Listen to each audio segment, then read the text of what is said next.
Irmãos, hoje é um dia maravilhoso, um dia que o Senhor escolheu para nós falarmos um pouquinho sobre o Janeiro Branco, sobre esse tema que muitas das vezes a gente vê uma campanha ali numa UBS, muitas das vezes você está passeando no shopping e você vê um cartaz do Janeiro Branco, e você fica pensando, mas o que é, né? Vai no hospital, vai numa praça, esse tempo eu vi um cartaz até no ponto de ônibus, achei muito legal, né? Mas o que é esse Janeiro Branco?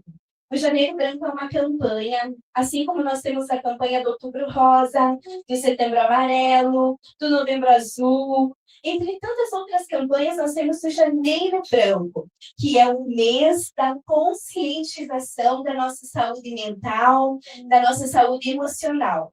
E hoje, o Senhor marcou esta noite para você conhecer um pouquinho mais sobre você. Eu sempre digo que janeiro é o início, é o começo, é o momento onde nós traçamos várias metas, pensamos em vários projetos e nós estamos começando, é como um quadro em branco, é o início, é o começo. E muitas das vezes quem nos vê, talvez numa rede social, postando algum story ali, falando, nossa, eu tenho tantos planos, eu tenho tantos projetos, realizando, fazendo viagens, porque a gente tem um comportamento de mostrar e postar o que é bonito, não é verdade? Mas só Deus sabe e só Deus conhece o mais íntimo e profundo do nosso coração. Então, para nós estarmos falando um pouquinho sobre como somos um ser tricotômico, porque somos corpo, alma e espírito, eu quero chamar agora para compor essa mesa o médico psiquiatra, Dr. Andrei Dakizuki. Palmas para o Dr. Andrei.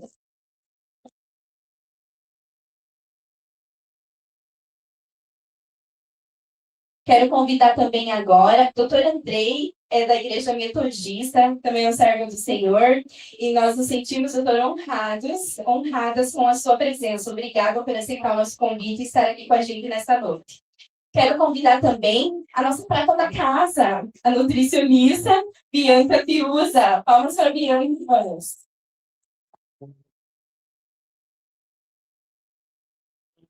Obrigada, Bianca, por aceitar o nosso convite para estar aqui palestrando. Quero convidar também o personal trainer, Adriel Filho, da Igreja Nazareno. Palmas com o Adriel. Obrigada, Adriel, por estar com a gente, por aceitar nosso convite. Nós nos sentimos muito honrados com a presença de vocês e muito gratos pela vida de vocês nessa noite. Podem se sentar.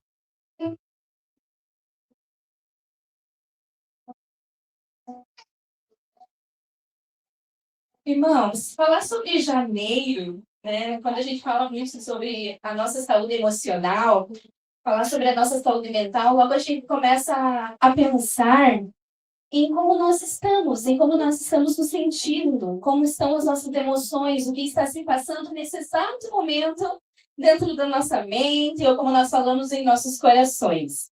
Como nós estamos? Eu quero começar essa noite, esse momento, fazendo uma pergunta.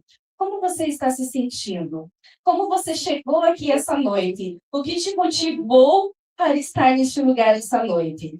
Quando nós falamos sobre as nossas emoções, quando nós falamos sobre o que é mais íntimo e profundo, e eu sempre vejo, até porque eu atuo na área clínica, que as pessoas têm muita dificuldade de falar sobre as dores emocionais, né? Eu sempre digo que o paciente, ele chega e é muito difícil ele já falar sobre o que realmente é a dor, sobre o que realmente ele está sentindo, né? Antes disso, vem outras coisas, outras histórias, e eu sempre digo que o paciente, ele não sofre por ele falar, mas ele sofre por ele se ouvir, né? E hoje, nessa noite, eu gostaria de trazer um pouquinho dessa questão das nossas emoções, começando a pergunta com o doutor Andrei, começando aqui pelo doutor Andrei, que é o médico psiquiatra, nosso convidado, porque nós temos tantas questões, principalmente, doutor, né? Nós somos todos cristãos aqui da mesa, e a igreja, durante muito tempo, tinha muito tabu, né? Muito tabu com falar sobre a saúde mental, falar sobre a saúde emocional.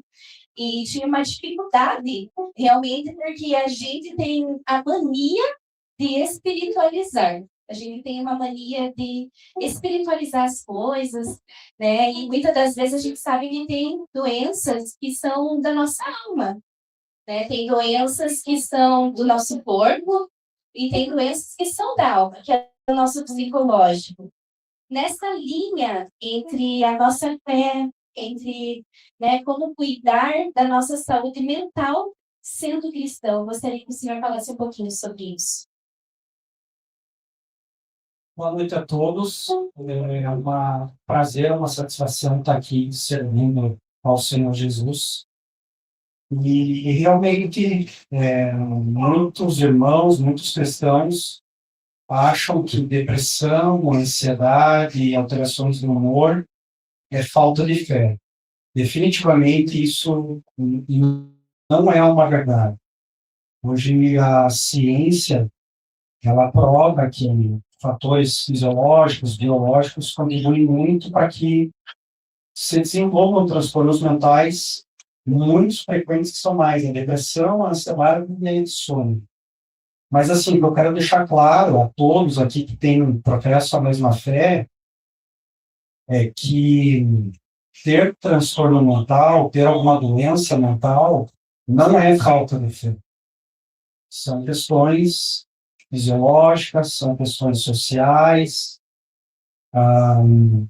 são questões emocionais, e basicamente não é falta de fé. É uma questão complexa que a fé é importantíssima, mas não é falta de fé, não. Ah, nossa. Você estava escutando? Não, é muito importante o teu comentário, doutor Andrei. Eu vejo que nesse momento de início de ano, a gente pensa muito nisso. E como cristã, eu vejo assim que chega muitos comentários, né? Muitas pessoas perguntando na questão de uma medicação, por exemplo. Em que momento eu vou usar a medicação? Em que momento eu vou procurar uma ajuda psicológica? Como procurar uma ajuda profissional? E acreditem, irmãos, ainda existe um tabu com isso. E eu estou falando porque eu vivo isso diariamente. Tem pessoa que chega e pergunta, né? Faz uma pergunta, faz um comentário. Mas eu não estou louco. Por que eu vou no psiquiatra? Eu não estou maluco. Por que eu vou ir no psicólogo? Mas talvez você não está louco, não está maluco, mas talvez você está passando por uma situação de um luto. Talvez seja um processo de luto que te paralisou, que te deixou angustiado, que te deixou triste, que te deixou desanimado. Talvez você está passando, e quando eu falo em luto, eu não falo só de quando uma pessoa morre, mas existe um luto muitas das vezes pela questão do trabalho, pela falta de um trabalho. Você ficou 20 anos em uma empresa e de repente teve um corte de funcionários e você caiu fora. Você está vivenciando um luto por algo que estava estável, que você tinha e de repente você não tem mais. De repente acabou. Muitas das vezes é um luto por um relacionamento. Estava no casamento há 30 anos, de repente acabou acontecendo uma traição. Ambos processo de luto de uma traição, processo de luto por não ter mais o casamento, processo de luto por reinventar-se, reorganizar como família, né? E tudo isso mexe muito com as nossas emoções. Então, assim, o primeiro tabu que é necessário nós quebrar é que nós precisamos, eu sempre digo, se você tiver a oportunidade, pelo menos uma vez, de ir no psicólogo e fazer uma consulta, se dê essa oportunidade. Porque todos nós passamos por sofrimentos, irmãos, e é natural, nós estamos no mundo em que muitas coisas diariamente acontecem. E nós precisamos buscar ajuda. E o maior objetivo desse momento, desse evento, de nós estarmos reunidos aqui, é para dizer para você, que chegou aqui nessa noite, que talvez está aqui pela primeira vez, que você não está sozinho. A igreja está aqui para estender a mão para você, para te ajudar, para te ouvir, porque nesse mês a gente ouve muito a questão de eu te ajudo, você não está sozinho, eu estou com você, são muitas frases. Né? São muitas frases aí que a gente ouve, mas será que realmente a gente está pronto a estar junto, a ouvir nosso irmão, a realmente dizer, eu estou com você? Você pode ser aquela pessoa que tem uma escuta, que vai escutar, que vai ajudar, que vai acolher? Doutor Andrei, de que forma a fé pode caminhar junto com o tratamento médico? Excelente pergunta. Na minha opinião, a fé deve estar junto com o tratamento clínico, o tratamento psiquiátrico. Na minha opinião, é um fator principal aqui. Na fé, como você disse, nós somos corpo, alma e espírito, e na minha opinião, a fé é a base de tudo. Mas, com certeza, tem que caminhar junto pelo tratamento quando necessário, quando existem, um exemplo, a depressão maior, que hoje é a doença mais prevalente na sociedade. Quando a pessoa tem sintomas ali, acima de 2, 3 semanas em que a tristeza é persistente, não tem energia para viver, não tem vontade de viver, alterações de apetite, alterações de sono, se faz necessário uma ajuda concomitante da psicologia e da psiquiatria também. Então, é importantíssimo que a fé seja alimentada, que no momento de patologia, de doença, se busque tratamento, se busque ajuda, e se trate o emocional e também o físico. Muitas vezes, se faz necessário uma ajuda medicamentosa. Então, assim, é importante que a fé esteja junto com o tratamento emocional e com o manejo medicamentoso dos pacientes. Perfeito, ouvir, irmãos, é muito importante. Então, sem preconceito com medicação, sem preconceito com psicoterapia, existem fases e existem momentos em nossas vidas que isso é necessário, né? Que é importante nós ter esse momento, né? Que é importante nós se dar oportunidade para esse cuidado, relembrando a minha fala inicial de que somos um ser tricotômico. E já pensando nisso, que somos corpo, alma e espírito, e no que o doutor Andrei falou, que precisam andar junto. Eu acho muito importante ressaltar algo aqui. A diferença entre a psicologia, a psicoterapia e a psiquiatria. Nós, psicólogos, não medicamos. Nós não medicamos o paciente. Eu sempre digo que a medicação, né, doutora André, ela vai agir ali no sintoma. Estou certa? Sim. Né? Ela vai agir no sintoma da doença. Mas a psicoterapia, ela vai trabalhar na causa da doença. É importantíssimo. Né? A psiquiatria trabalha junto com a psicologia no global para poder colaborar com o paciente ali. Então, de uma forma resumida, o médico psiquiatra, ele atende, ouve, acolhe, medica, solicita exames. Já a psicologia faz a psicanálise, faz a conversa, basicamente dizendo. Né? O acolhimento. Não que a psiquiatria não faça, a psiquiatria faz o acolhimento, né? Mas com uma escuta, né? Não vai dirigir a uma medicação. Em outras palavras, o médico psiquiatra medica, solicita exame, lauda, atesta, e a psicologia conversa. Isso. Perfeito.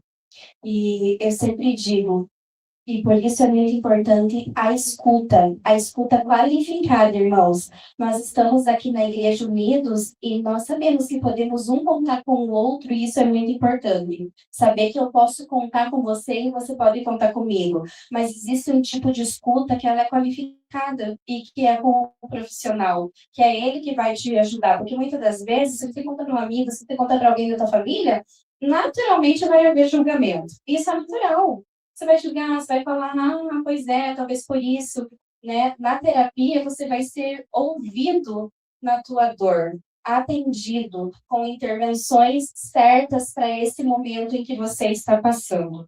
E um detalhe importante é que na psicoterapia a gente utiliza técnicas para ajudar as pessoas, não só ouve ou simplesmente não faz nada. A gente utiliza técnicas, estudos para que, de alguma forma, canalize a pessoa para fazer uma atividade física, melhorar a sua alimentação, às vezes a medicação, se for necessário. Perfeito. A gente também faz alguns encaminhamentos, né? Porque muitas das vezes o paciente chega primeiro no médico e é o médico que vai encaminhar. Mas muitas das vezes o paciente chega para mim primeiro, talvez é na Nutri, talvez é lá na academia, lá para o personal que o paciente vai chegar, né? E pensando nisso, que o doutor Andrei trouxe já essa questão novamente do nosso centro de ser tricotômico, eu vou fazer uma pergunta para a Bianca, para a nossa Nutri maravilhosa. A Bíblia fala, Bianca, que o nosso corpo ele é templo do Espírito Santo. E como a alimentação ela se relaciona com esse cuidado?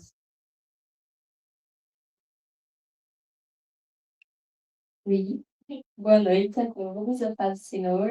Muito feliz por estar aqui, Vânia, agradeço o convite. Bom, com relação ao templo do Espírito Santo, né, a gente sabe que a Bíblia fala a respeito disso, e se tratando de templo, nós já pensamos em algo que precisa ser sagrado, cuidado, né, um lugar habitável para o Espírito Santo.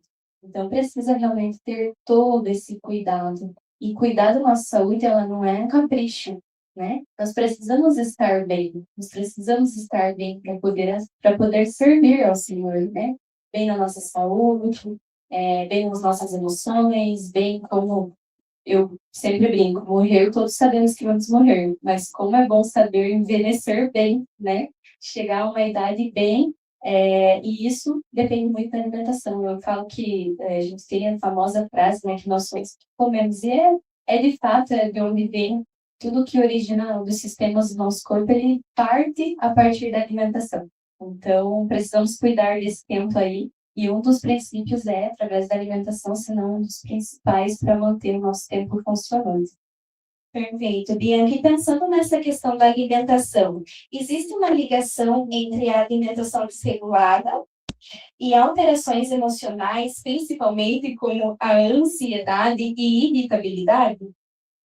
Sim, eu acredito que se conversa muito, né? Os transtornos eles tendem a ter alguns sinais, como o doutor falou ali, da alteração do apetite, né? Então, ele parte ali de uma avaliação que a gente começa a notar na parte até mesmo do paladar, mas também existem a falta, mas também a gente tem que avaliar se o comer compulsivo também não parte já de uma predisposição ali da depressão, ou até mesmo da ansiedade. Então, a gente tem hoje, assim, precisa avaliar muito a fundo, né? As causas, o porquê que aquilo está acontecendo. Eu acredito que a fome e o comer, ele está muito, muito relacionado a algum tipo de transtorno. A ansiedade, a gente sabe que hoje é muito falado, a gente até fala que é um das síndromes aí do tempo, né, do século, e um dos pontos que a gente mais avalia na questão da ansiedade e depressão é justamente o apetite. E a gente fala também que o intestino ele é o nosso segundo cérebro, né? Então, ele é muito importante ali na geração ali enfim, neurônios, né? Isso. E ali a gente consegue também adquirir ali o bem-estar, como a serotonina, por exemplo, ela 90%, né, doutor, me corrija se estiver errado, mas 90% dela é gerada no intestino, então, se ele vai bem, você vai ter um bem-estar, então isso é muito importante, né? Fora as ligações que a gente tem ali entre cérebro e intestino, então, a alimentação, ela está ali como um ponto principal. Claro que não é a causa principal, mas contribui parte essencial ali do bem-estar do indivíduo. Perfeito. A importância de nos alimentarmos bem e comer saudável, né? Isso é muito importante. E vejam só, irmãos, quando a gente inicia o ano, não é um momento também que iniciamos metas? Em que colocamos lá, esse ano, talvez se eu perguntasse, se eu disse que eu ia levantar a mão, talvez todos iriam levantar. Esse ano eu quero me alimentar melhor. Esse ano eu quero cuidar melhor da minha alimentação, né? Eu quero cuidar da minha saúde. Eu quero priorizar a minha alimentação esse ano. Esse ano, eu não vou faltar na academia, eu vou fazer atividade física. E até, né, aproveitando isso, eu vou fazer uma pergunta para o Adriel, né? Pensando nessa questão aí. Adriel, o exercício físico, que ele pode ser visto como uma forma de autocuidado e gratidão pelo corpo que Deus nos deu? Primeiramente, boa noite, a paz seja a todos. Né? O que eu acho interessante é, com certeza, sim, isso é totalmente pode ser visto. Primeiramente, a gente precisa pensar e ver o exercício físico, não com estética, mas o cuidado da saúde, principalmente trazendo a esse ponto, quando falou de o templo do Espírito Santo, a gente precisa entender o nosso corpo como instrumento. Então, um instrumento para levar amor, um instrumento para trazer alegria, um instrumento, como a gente falou, já a pessoa falou sobre missões, então a gente precisa entender que o nosso corpo, quando a gente fala sobre exercício físico, a gente não precisa ter que parar de pensar só em estética. Nós precisamos pensar em responsabilidade, autocuidado, né?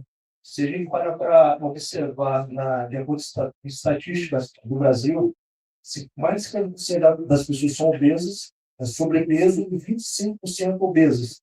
Então, assim, para essas pessoas chegarem até um ponto desse, algum momento deixou, né? Principalmente passou por um nível de ansiedade, principalmente questão da alimentação, e principalmente essas pessoas elas deixaram de se movimentar, elas deixaram de se autocuidar. Então, sempre quando eu falo sobre exercício físico, a primeira coisa é responsabilidade e autocuidado. Então, por isso que eu vejo como uma gratidão a Deus, né? E por isso que eu vejo como isso, nosso corpo instrumento, e vejo exercício físico com uma auto-responsabilidade, um autocuidado da pessoa.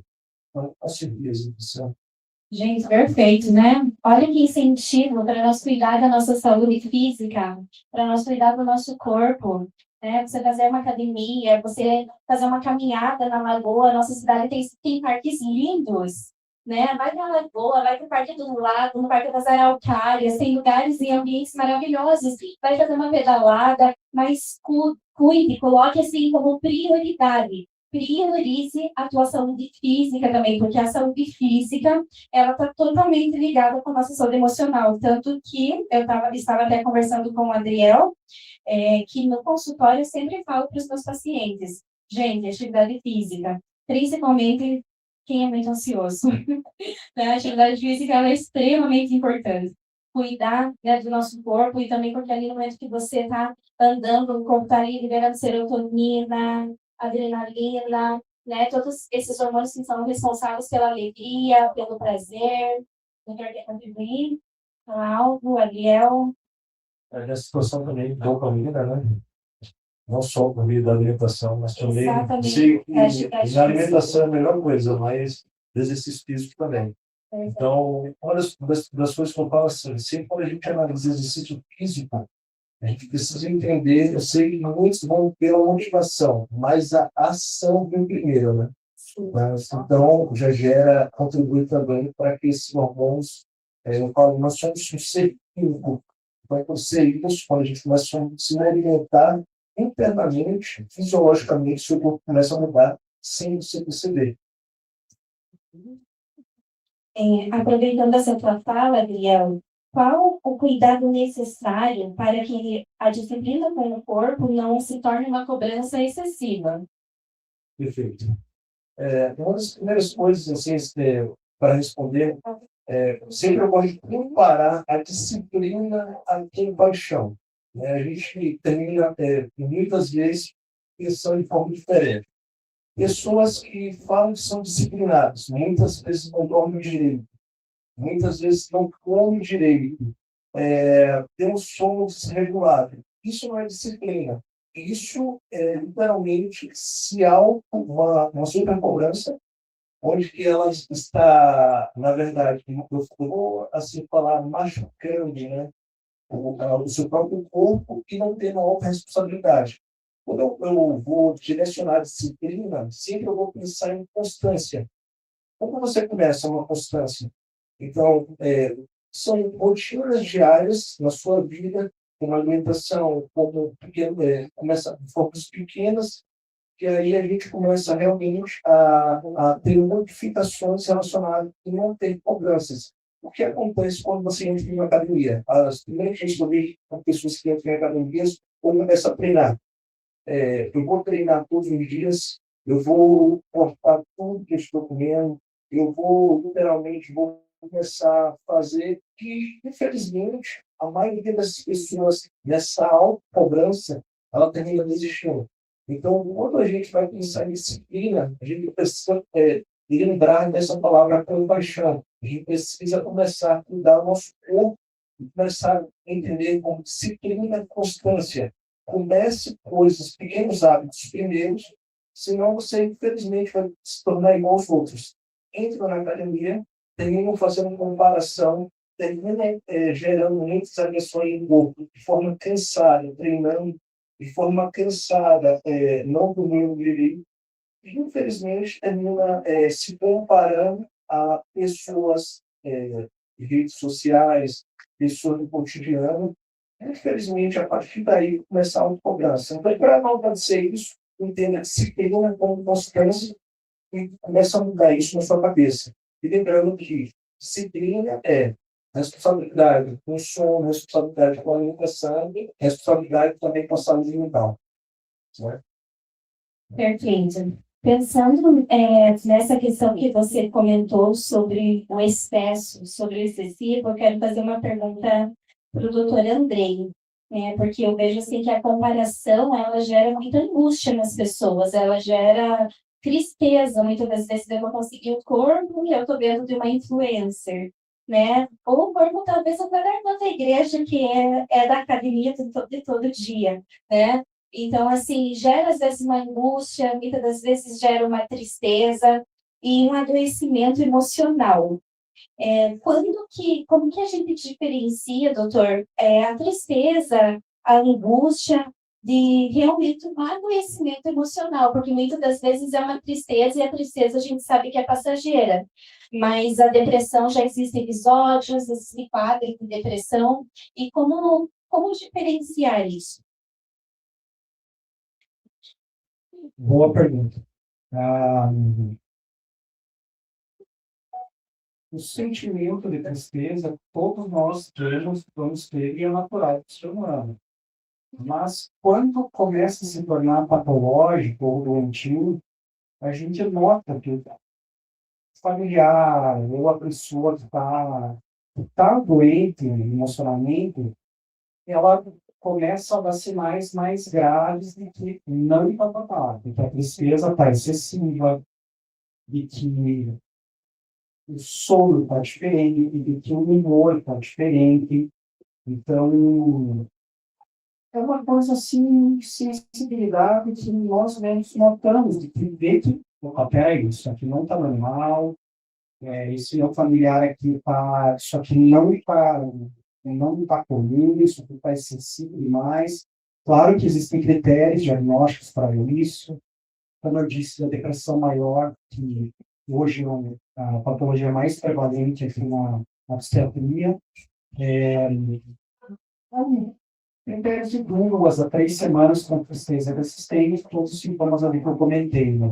Mas a gente nota, nós notamos no dia a dia que a coisa não está comum, que não está normal, e essa é a hora de buscar uma ajuda psicológica, psiquiátrica, e mudar seu estilo de vida e por aí vai.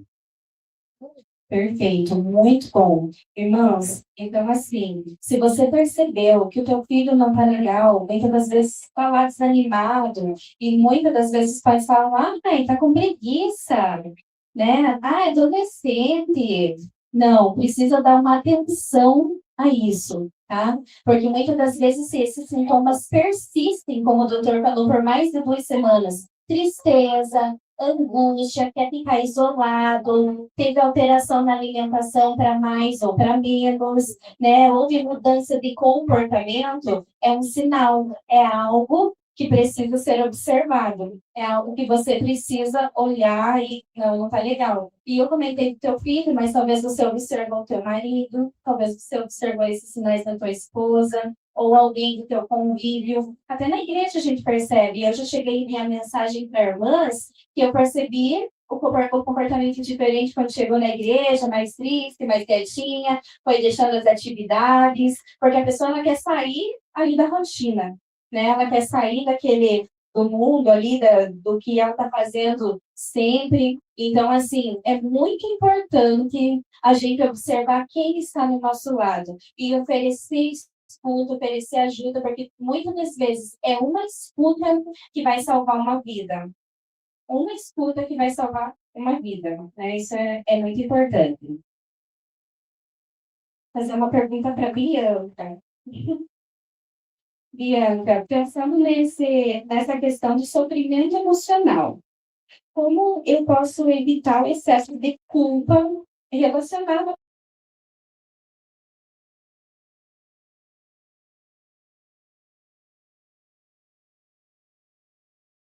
a chocolate, a caixa de chocolate? Né? Como evitar? Porque muitas vezes a pessoa passa por isso e depois, né, se sente extremamente culpado com tudo isso. Eu acho que o primeiro passo para a gente conseguir, primeiro ponto sempre vai começar em nós, né? Eu acho que essa é uma das principais queixas, né? Ah, eu tento, mas eu acabo deslizando, ou eu acabo comendo, mas parar para realmente se olhar, né? Se auto-perceber entre o ser e o estar. Será que você realmente é uma pessoa assim, de conta possivelmente? Ou você nesse dia comeu dessa forma, podia acontecer alguma coisa, e muitas vezes as pessoas acabam recorrendo à alimentação, porque a alimentação, como a gente falou, ela está em todo o funcionamento do bem-estar, da sociedade, então ela acaba trazendo uma falsa consciência de que está tudo bem também, né? Ali num caso específico. Mas a gente vê hoje, né, até entrando na questão que a gente trouxe sobre a comparação. Então, graças a Deus, hoje a gente está vindo aí uma geração que está gostando de ir para a academia, buscando ter uma sua saúde, né? Tem cuidado muito mais da alimentação, né? A gente tem hoje também muito mais acesso à informação, então a gente consegue buscar uma informação, mas até que ponto isso está sendo positivo, porque de certa forma a gente também está tendo aí uma geração que está vindo cada vez mais comparativa, porque da mesma forma que a informação é muito fácil, ela também nem sempre é segura, né? Então, a gente tem hoje pessoas que buscam comparação ali com pessoas que não são reais. E aí já começa aí, partindo do primeiro ponto, pessoas que não são reais, porque na internet ninguém vai mostrar a difícil rotina, né? Ela vai mostrar a parte boa, né? As coisas boas ali, e acaba se frustrando, né? Nesse primeiro momento, pela comparação. Segundo ponto, pela questão das informações não seguras. Então, hoje na internet a gente tem muita informação, principalmente na área da nutrição, e acho que um dos que a gente mais percebe que hoje a gente compete, infelizmente, com informações da internet, né? A pessoa precisa emagrecer, ela vai buscar uma dieta ali, né, mirabolante ali, dietas que podem até mesmo trazer algum tipo de resultado, mas um resultado imediato e que não esteja seguro. Então, tem casos até mesmo de pacientes que vêm já do próprio distúrbio alimentar causado por uma dieta restritiva.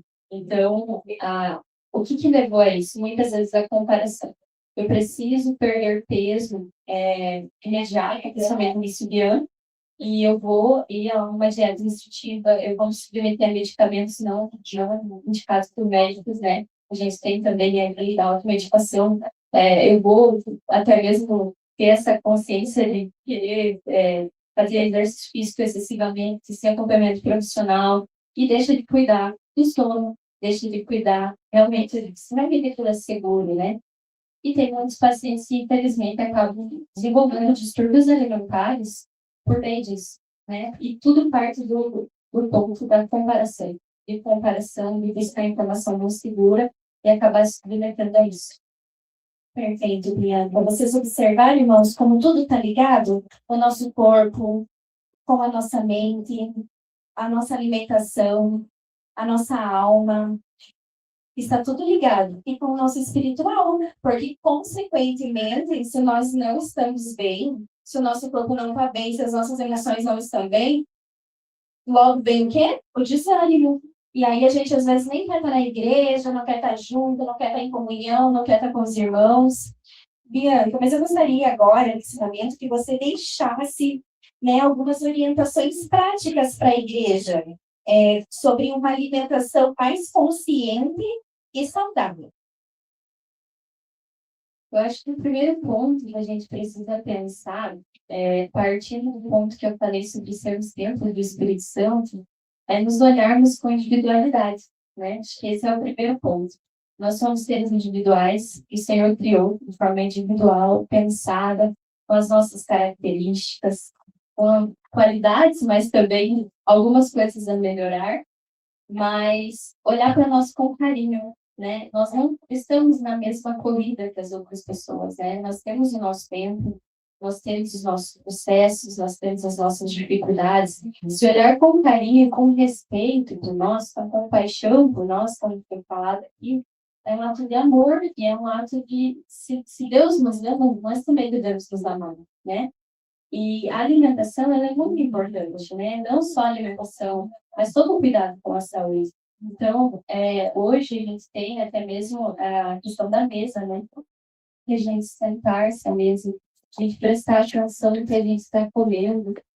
Geralmente, na correria, a gente acaba sentando à mesa, aí já tem a TV ligada, já tem o celular na mão, não presta atenção no que está se alimentando, o que está comendo, não contemplamos mais a alimentação, né? Infelizmente, a gente perdeu essa mão de contemplar, de olhar para a alimentação e contemplar.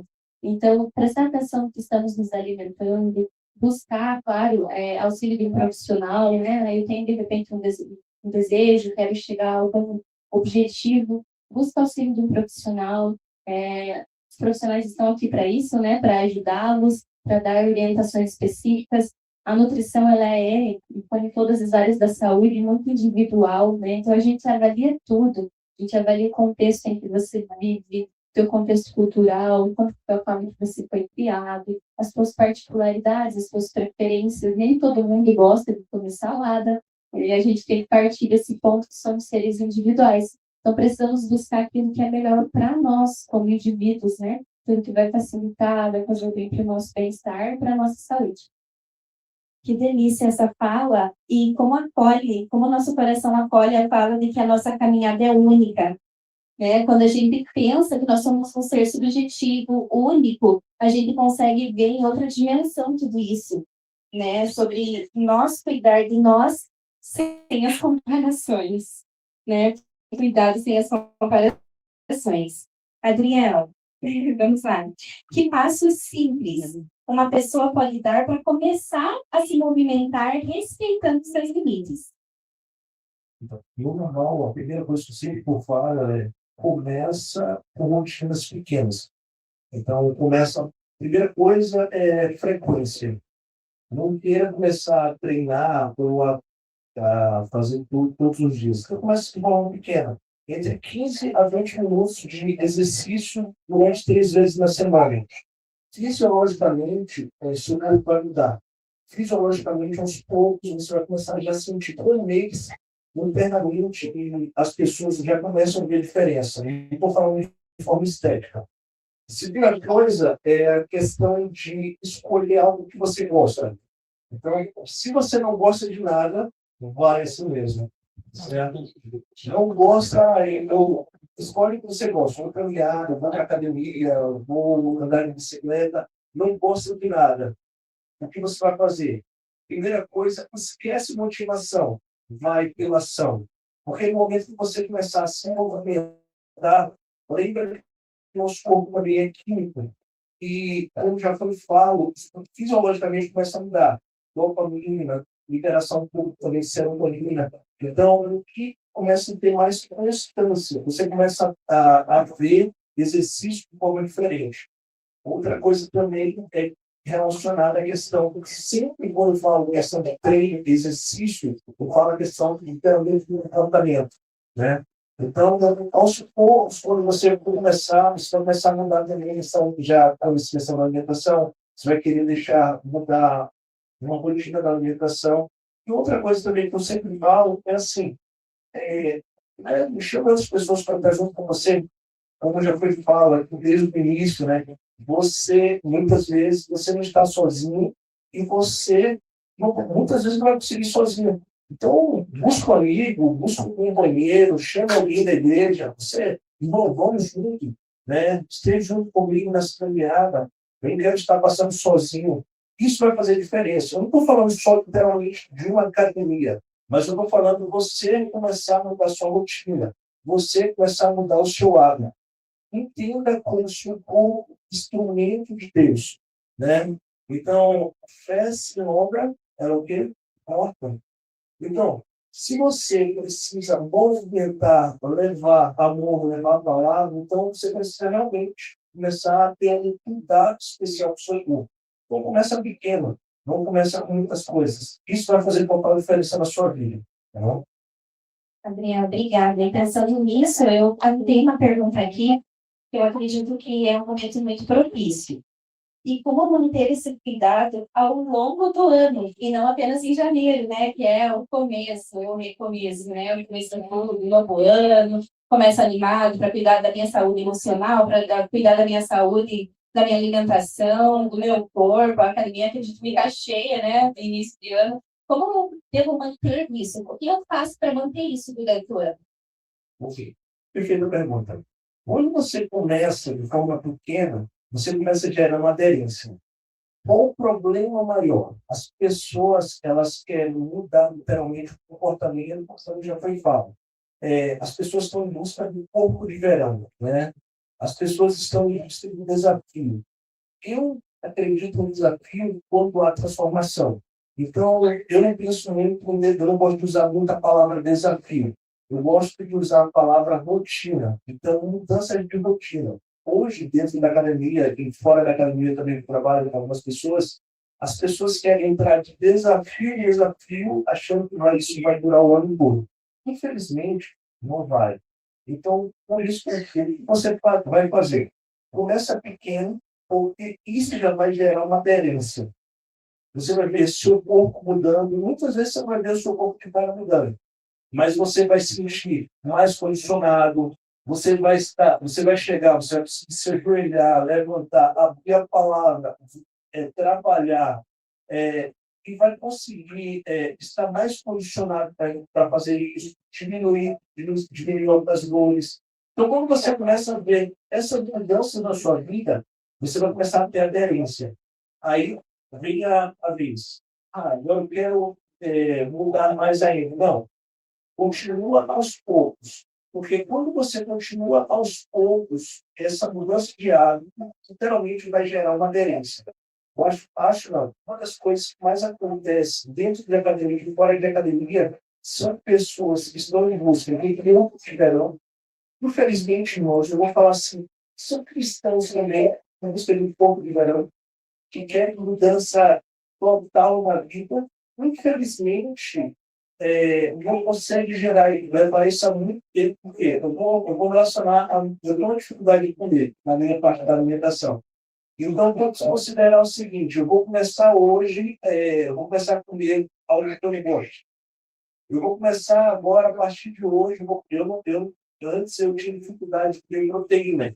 Então, a partir de hoje, vou começar a comer muita proteína. Infelizmente, isso vai acontecer, porque não é uma rotina que está na minha vida e eu não consigo levar esse processo durante um longo período. Então, se você começar a fazer dieta da moda, treino da moda, infelizmente, são situações que você vai conseguir durar a longo prazo. Então, por isso que eu falo, com certeza, o profissional vai fazer total diferença na direção. Começa pequeno, na questão, começa com a questão nutricionista, aproveite as pessoas que estão aqui hoje para entender passos simples que você deve dar para mudar a sua vida.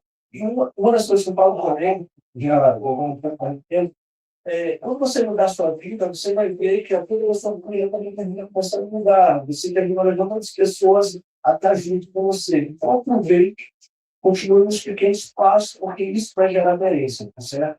Esquece moda. Obrigada, obrigada. Muito bom. É, a importância da constância. A importância da constância. Lembrei de uma palavra que foi ministrada aqui na igreja e que fica muito gravada no meu coração. Passos firmes e constantes. Passos firmes e constantes. Doutor Andrei, que mensagem de esperança o senhor deixaria nessa noite para a igreja, principalmente para quem está se sentindo cansado emocionalmente? Irmãos, de uma forma prática e subjetiva, se você sente, principalmente as mulheres, se vocês têm tristeza persistente, ansiedade com frequência, não dorme direito, não tem se sentindo bem, não está vivendo bem, busque ajuda, busque de uma fala, busque médico, busque psicólogo, busque entre atividade física. Eu acho que toda a vida é muito bem-vinda. A gente vai ter um tempo, né? Uma igreja em que é importante, sim, a fé, mas é importante também se a gente identifica que não está legal, que as coisas não estão bem, nos que ajuda. Vai atrás de profissionais, vai atrás da ajuda, muda seu estilo de vida. Só não fica sozinho, isolado, sem buscar mudança de vida. Então, como a campanha de 2026 ela tem um tema como paz, equilíbrio e saúde mental, é o que eu desejo a todos os irmãos. Amém. Glória a Deus. Paz, equilíbrio e saúde mental. E é muito importante, irmãos, o doutor Andrei falou sobre nós buscarmos ajuda e onde nós buscarmos ajuda, né? Eu acho que isso é muito importante. Nós, como igreja, estamos aqui, a igreja é um pronto-socorro, porque nós estamos aqui com as mãos estendidas para te ajudar ou para te orientar de onde você deve buscar ajuda. A gente tem 188, né, doutor Andrei? Sim, Você quer falar um pouquinho sobre o 188, sobre as ligações, o sigilo? Sim, perfeito. O 188 é um serviço anônimo, digamos assim, em que a pessoa liga quando está com sofrimento do sexo, precisa conversar, liga para o 188 para poder, de outra forma, ele consegue desabafar e buscar a ajuda que ela está buscando, necessitando. Né? Eu confesso que assim, o 188, sim, nós indicamos, sim, a gente fala, busque ajuda, busque alguém para você conversar, busque um médico, se for necessário alguma medicação. Eu sou o tipo de médico que o menos medicação psicotrópica na vida melhor, e mais ou menos nessa linha. Busque ajuda. A coisa não está bem, não está legal, busque ajuda profissional. Perfeito, doutor, muito obrigada. E é muito importante nós ressaltar que às vezes fica pensando assim, ai, mas como que eu vou pagar um psiquiatra? Como que eu vou pagar um nutricionista? Como que eu vou pagar um personal? Como que eu vou ir no psicólogo? A gente tem os CAPs, né? Nós temos as UBSs, nós temos as clínicas, escolas com serviço gratuito, irmãos, e funciona, porque muitas das vezes o paciente chega para mim e às vezes não consigo fazer o pagamento por sessão semanal. Eu sempre estou encaminhando para algum desses lugares onde você vai ter apoio, você vai ter amparo. Alguns ambientes funcionam como grupo terapêutico, mas muitos ambientes você vai ter a tua consulta também no individual, o teu momento. Então, assim, não tem desculpa para não procurar ajuda. Nós precisamos procurar ajuda. Amém, irmãos? Eu quero pedir uma salva de palmas para todos os profissionais. Isso vai então com essa e dizer que nós somos muito gratos a Deus pela vida de vocês.